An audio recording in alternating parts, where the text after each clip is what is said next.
Bom, eu fui membro da CCR ainda atuando em primeiro grau, como suplente.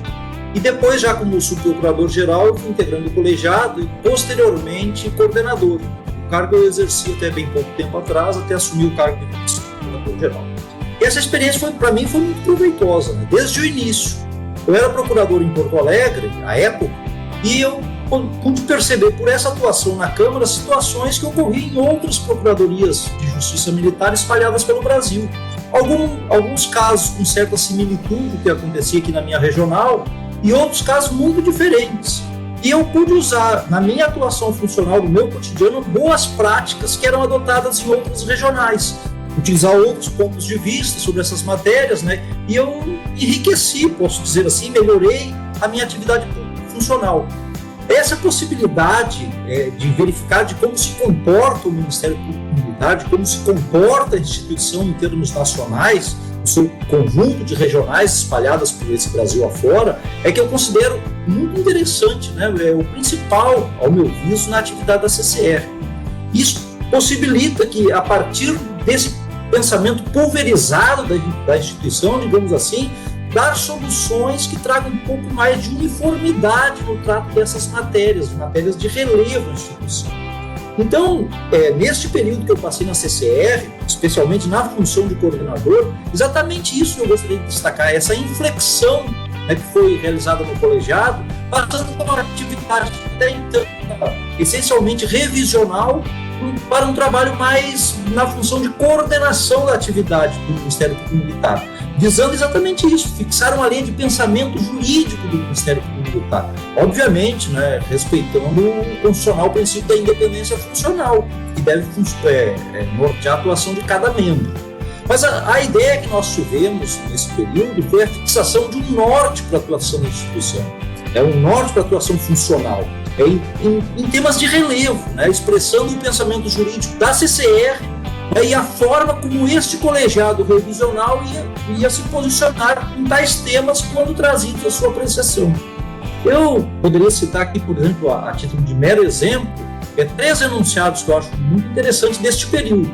Um é o enunciado 17, que já era um tema recorrente no Ministério Público Militar, mas ainda não tinha um posicionamento fixado pela CCR, que é a questão da dita condição de prosseguibilidade nos delitos de deserção.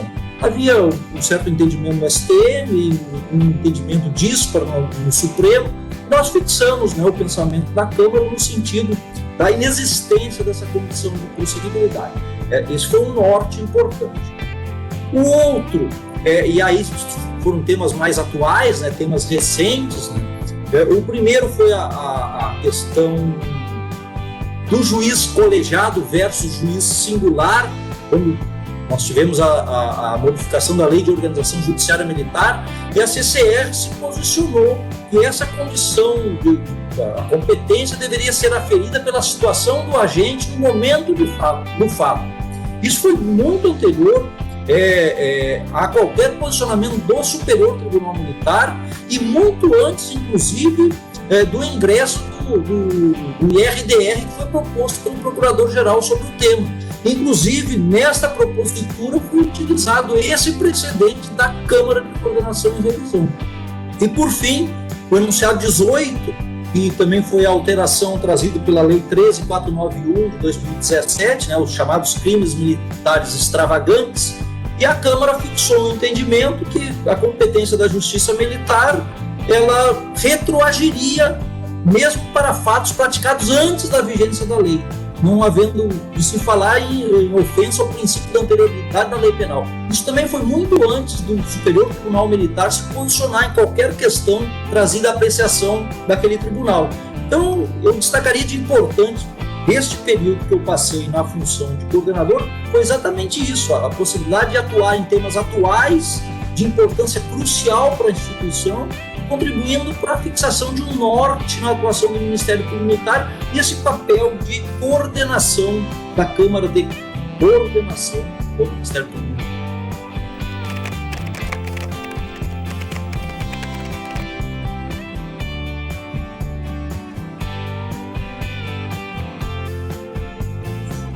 Aí eu entendo que é um papel fundamental.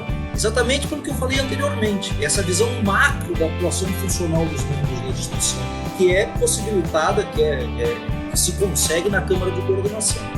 A CCR ela pode ser, e inclusive já está sendo, como gestora de projetos de serviços de planejamento estratégico, uma potencializadora, uma caixa de ressonância, digamos assim, das boas práticas adotadas nas regionais, dando um norte de atuação aos membros e cumprindo os princípios da nossa atuação funcional, que é da unidade. Isso traz maior segurança jurídica, para que o membro ele possa tomar suas decisões e ter como base, como esteio, como arrimo, as manifestações desse colegiado revisional coordenativo da instituição.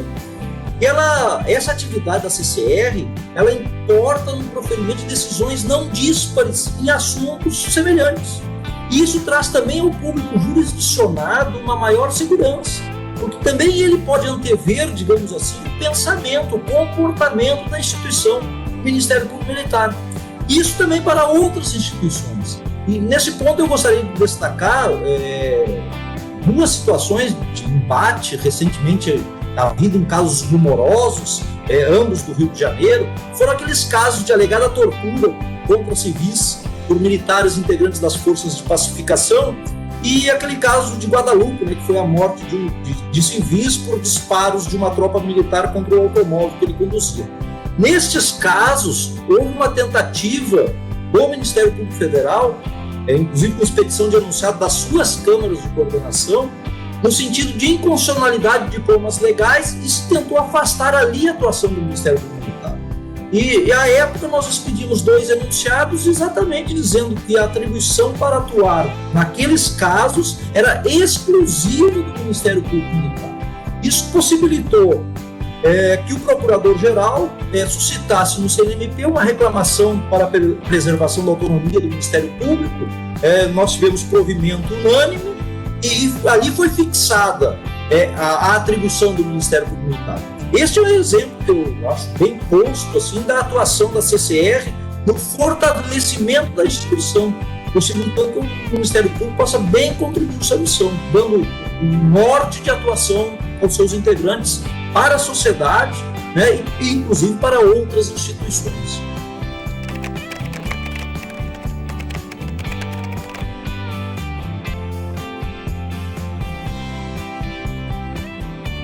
Realmente, eu gostaria de pontuar antes que esse decreto lá de 30 de outubro de 1920, que instituiu o Código de Organização Judiciária e Processo Militar, foi um marco evolutivo de excepcional importância no mundo jurídico, e principalmente na área do direito militar, porque foi a partir dele, com a criação do Ministério Público Militar, que ocorreu uma efetiva repartição nas funções de acusar, de defender e de julgar. Esse decreto também criou um embrião que seria a Defensoria Pública da União. Exatamente o marco legal por ele trazido, para mim o mais importante é esse, foi a separação dessas funções de acusar, defender e julgar. Isso possibilitou, inclusive, a sobrevivência da própria Justiça Militar da União. No que se refere ao Ministério Público Militar, até então, apesar de outras tentativas, desde a época do Império, não cabia a um órgão especializado cumprir essa função de fiscalizar as leis e promover a acusação. Isso cabia ou a oficiais do Exército ou ao auditor de guerra, que era integrante do Superior Tribunal Militar. Até então, somente na ação criminal contra os ministros do então Supremo Tribunal Militar é que havia a previsão de participação via Procurador-Geral da República, Procurador da República à época, havia a previsão de participação do Ministério Público. Então, esse marco da criação do Ministério Público Militar sinaliza também a própria possibilidade de existência da Justiça Militar da União. Veja-se que desde o Império na Justiça Comum, desde o Código do Império, já havia, desde 1832, já havia a função de participação do Ministério Público em todas as fases do processo. Então é um marco fundamental para o Ministério Público Militar, que foi ali criado, e para a própria Justiça Militar da União.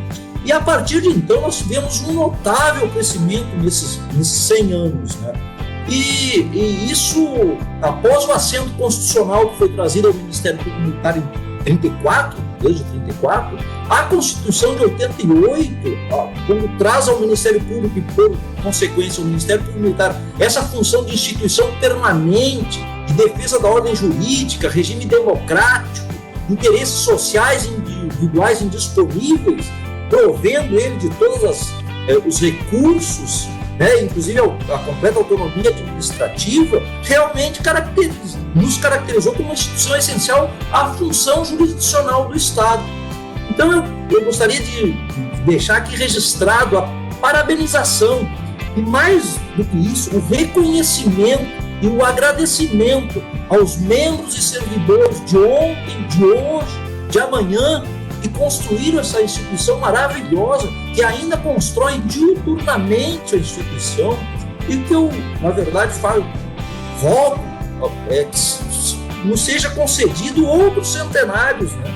Um importante pilar que é o Ministério Público Militar na formação de uma sociedade mais justa, mais igualitária, mais fraterna, que passa eventualmente pela responsabilização criminal dos que violam a paz social. Parabéns ao Ministério Público Militar.